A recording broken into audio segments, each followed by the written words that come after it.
Good morning / afternoon / evening, everyone. I want to start with a question. Have you ever had your heart broken?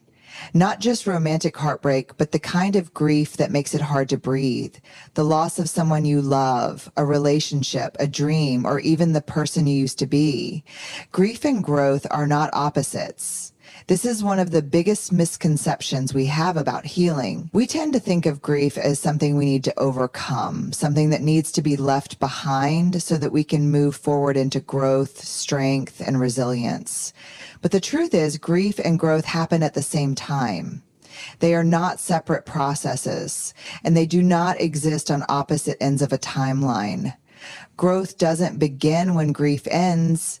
It begins within it. When we experience loss, whether it's the loss of a loved one, a relationship, a dream, or even a version of ourselves, our natural instinct is to try to move through the pain as quickly as possible. We look for ways to fix it, to push past it, to find the silver lining. But grief is not a problem to be solved. It is a process, a journey, and often a deeply transformative one. The idea that we must first grieve, then heal, and then grow creates an expectation that isn't realistic. It makes us feel like if we're still feeling pain, we must not be healing. But what if growth is happening inside the grief?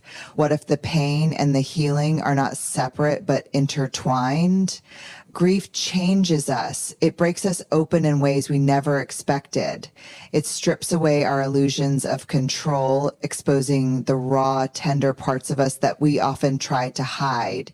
It forces us to confront emotions we didn't know we had and to sit with discomfort that feels unbearable at times. And yet, in that very breaking, something new is forming. When we allow ourselves to fully experience grief, when we don't rush it, suppress it, or try to bypass it, we create space for something deeper. It is in the moments of raw vulnerability, when we allow ourselves to feel the weight of what we've lost, that growth begins to take root. Growth doesn't always look like strength.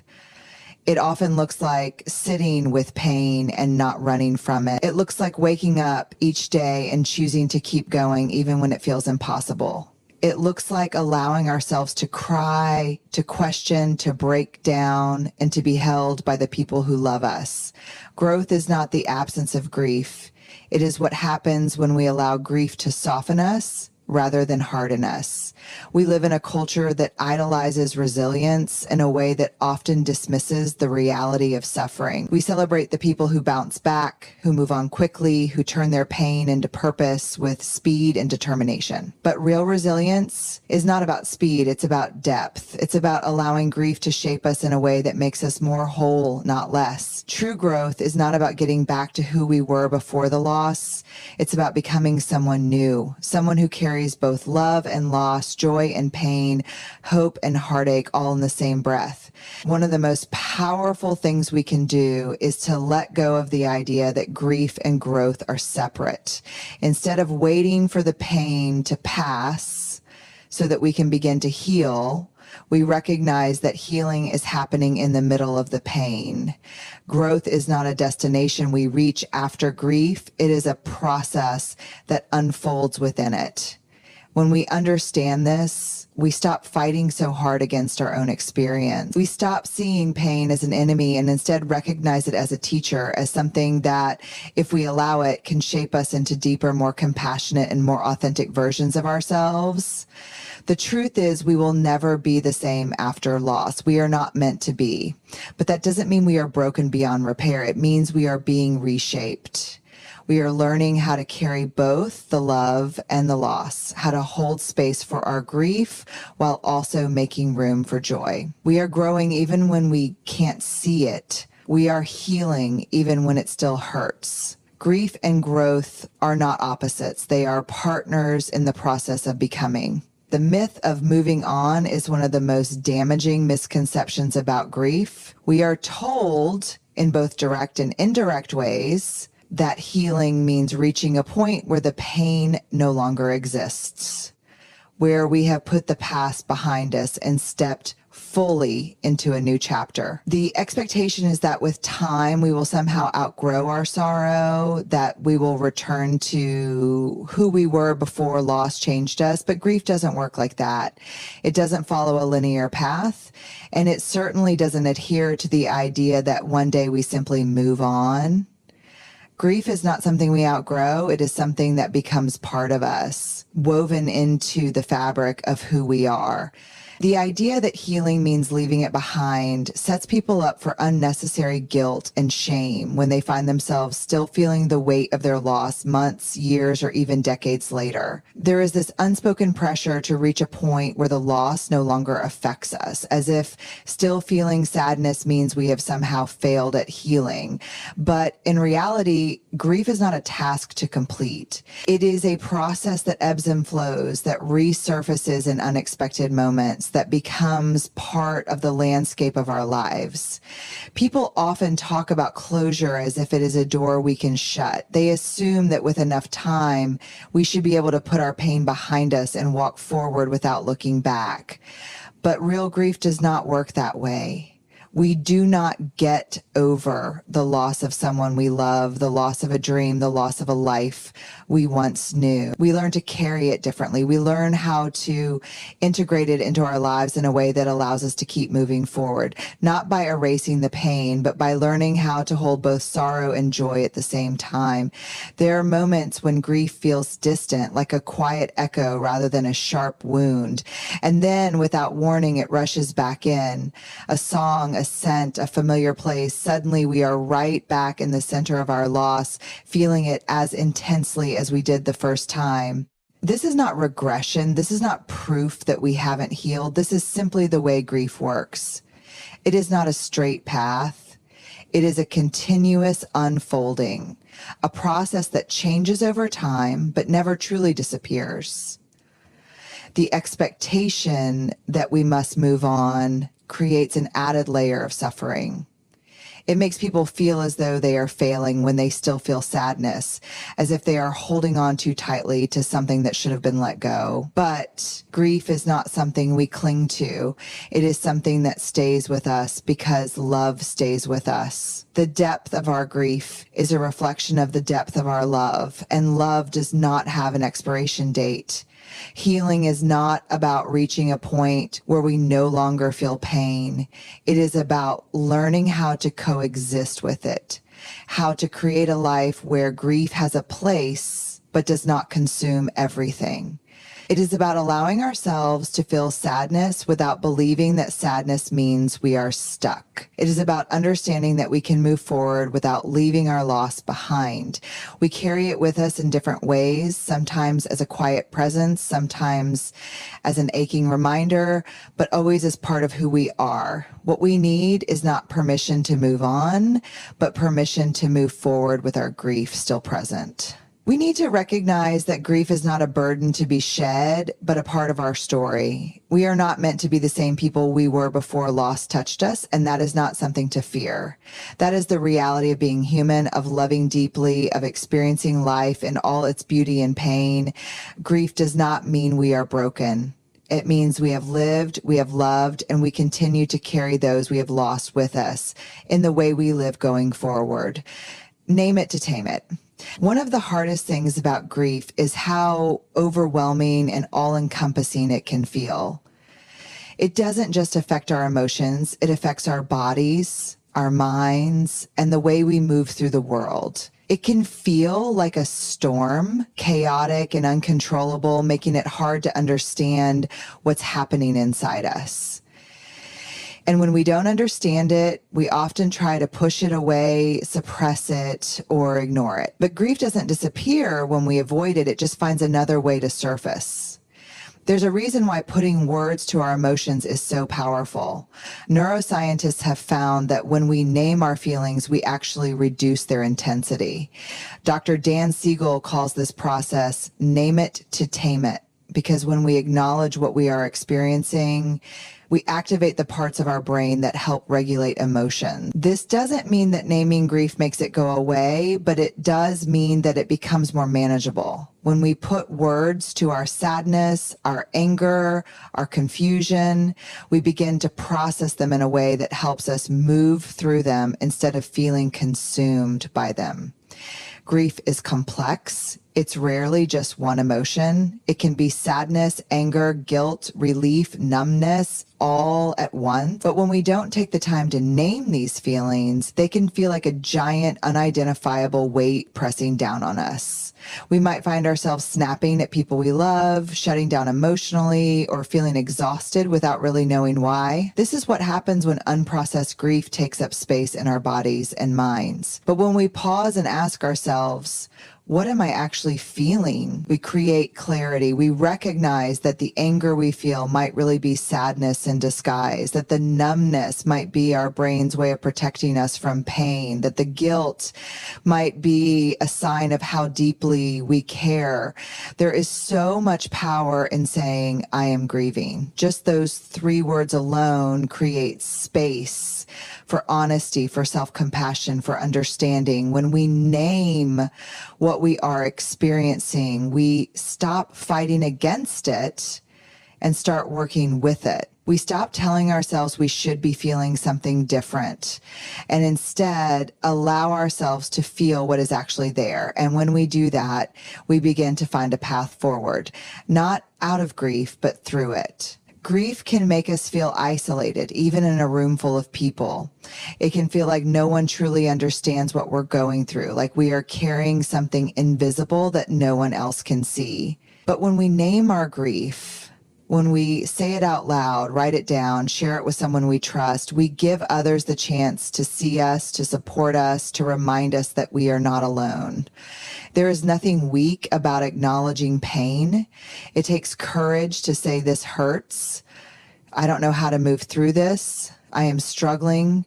And yet those are the very words that begin the process of healing.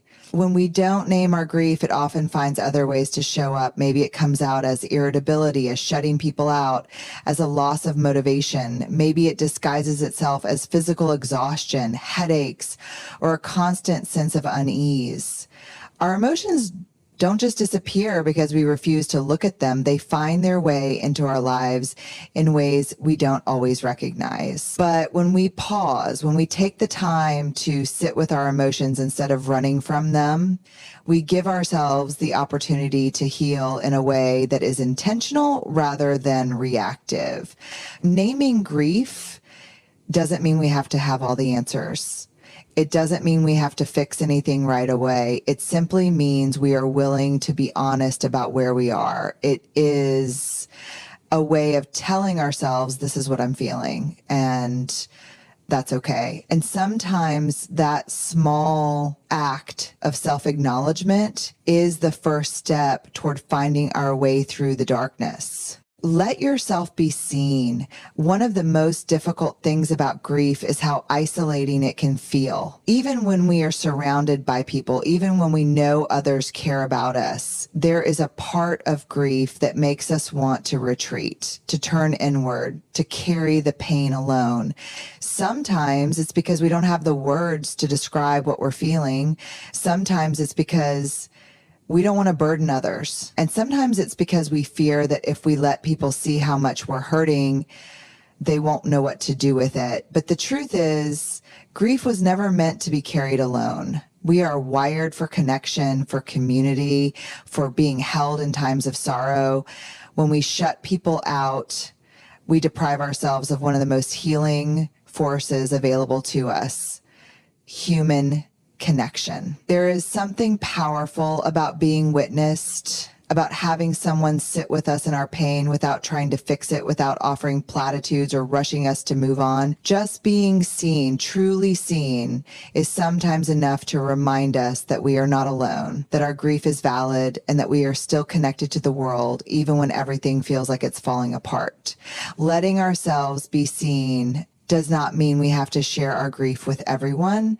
Not everyone will know how to hold space for it. Not everyone will understand, but there is always someone, a friend, a therapist, a family member, even a stranger who has walked a similar path, who is willing to sit with us in our sorrow.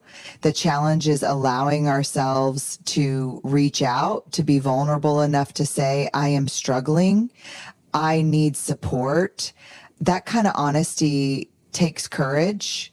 But every time we let someone in, every time we allow ourselves to be seen in our pain, we create space for healing.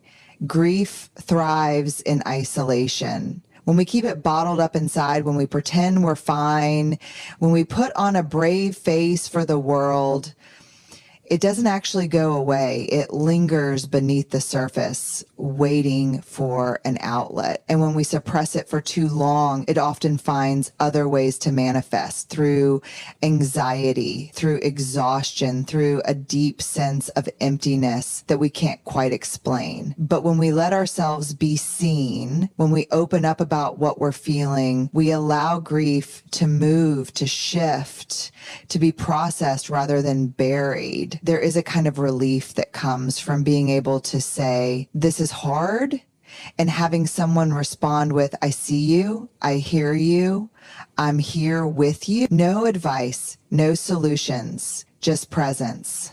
Sometimes we don't need someone to take the pain away. We just need to know we don't have to carry it alone. We need to know that we are still part of something bigger than our grief, that we are still connected, that even in our most broken moments, we are not abandoned. Letting ourselves be seen is not always easy. It requires us to break down the walls we've built to protect ourselves. It requires us to trust that even in our most vulnerable state, we are still worthy of love and support. It requires us to believe that we don't have to have everything figured out before we let others in.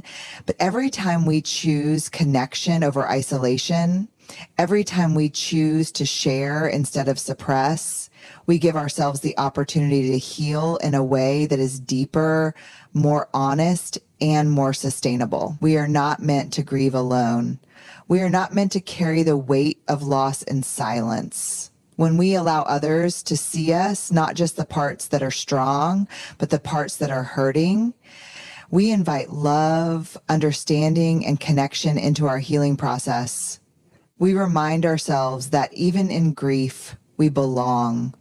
And sometimes knowing that we belong is the very thing that helps us find our way forward, rewrite the story. Grief has a way of rewriting our lives without our permission. It changes the narrative we thought we were living, forcing us into a chapter we never wanted to enter. The loss of a loved one, the end of a relationship, the death of a dream. These moments disrupt the story we were telling ourselves about our future, about who we are, about what the world is supposed to be. And in the aftermath, it can feel like we are left with a script we don't recognize, a version of life that no longer makes sense. One of the hardest parts of grief is the way it reshapes our identity. We often define ourselves in relation to the things and people we love. We are someone's partner, someone's child, someone's parent, someone's friend. We are a person with a plan, a dream, a sense of... But when loss enters the story, it takes parts of that identity with it. It leaves us asking, who am I now? And sometimes the answer doesn't come easily. There is a period of disorientation, of feeling lost, of not knowing how to move forward because the path we were on no longer exists. But grief, as much as it takes, also presents an opportunity. It gives us a chance to look at the stories we've been telling ourselves about love, about worth, about resilience, and decide which parts still serve us and which parts we need to rewrite. It's easy to fall into the belief that loss means only suffering, that we will always be defined by what we've lost, that we are somehow less whole because of it. But what if we are not less? What if in the process of grieving, we are becoming more? The stories we tell ourselves shape the way we experience grief. If we believe that loss is something that only breaks us, we will look for evidence of our brokenness in everything. If we believe that we will never be okay again, we will resist any moment of joy that tries to enter. But if we begin to rewrite the story, if we allow for the possibility that grief can also be a space of transformation, of depth, of profound love, then we start to create a new narrative, one that doesn't erase the pain, but gives it meaning. This doesn't mean forcing ourselves to find a silver lining in loss. Some losses are too deep, too painful to ever be spun into something positive. But rewriting the story isn't about pretending the pain doesn't exist. It's about choosing to see ourselves not just as people who have suffered, but as people who are still here, still feeling, still capable of love, still capable of finding meaning in a world that looks different than we imagined. It's about giving ourselves permission to become someone new, not because we wanted to, but because we have to. The way we speak to ourselves in grief matters. If we tell ourselves that we are alone, that no one understands, that we will never feel whole again, those words shape our reality. But if we start to shift the language, even slightly, if we say, I am learning to carry this instead of I am broken, if we say, this hurts, but I am still here instead of I will never be okay, then we begin to create a path forward. It doesn't mean the pain disappears. It means we are choosing not to let it define the entire story. Loss will always change us. It will always leave a mark, but we get to decide what that mark means. We get to decide whether it is the end of our story or the beginning of a new one. We get to decide whether grief is something that only takes from us or something that also deepens us. The pain is real, the loss is real, but so is our ability to hold it, to shape it, to build something meaningful in its wake. We may not have chosen this chapter, but we still have a say in how the story continues. Honor what remains. When we lose something or someone we love, it's easy to focus only on what is gone. The absence feels overwhelming, taking up all the space in our hearts, our minds, our lives. Grief has a way of narrowing our vision, making it hard to see beyond what we have lost. It can feel like nothing else matters, like the world has shifted in a way that we will never fully adjust to. And in many ways, that's true. Loss does change us. It reshapes the way we see the world, the way we move through our days, the way we experience joy and sorrow. But even in grief, even in the darkest moments, there is something that remains. There is something that is still here, still worth holding on to, still asking to be honored. Grief and that love does not simply vanish when someone is gone or when something we dreamed of is no longer possible. Love lingers. It stays in the memories, in the lessons, in the small, everyday ways that someone's presence shaped who we are. It stays in the laughter we shared, in the wisdom they passed on, in the way we see the world differently because of them.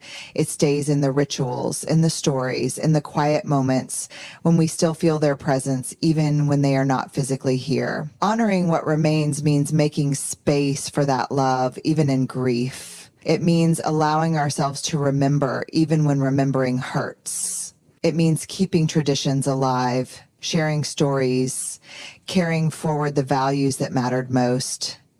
It means recognizing that loss does not erase the connection we had, that love does not end simply because someone is no longer here in the way they once were.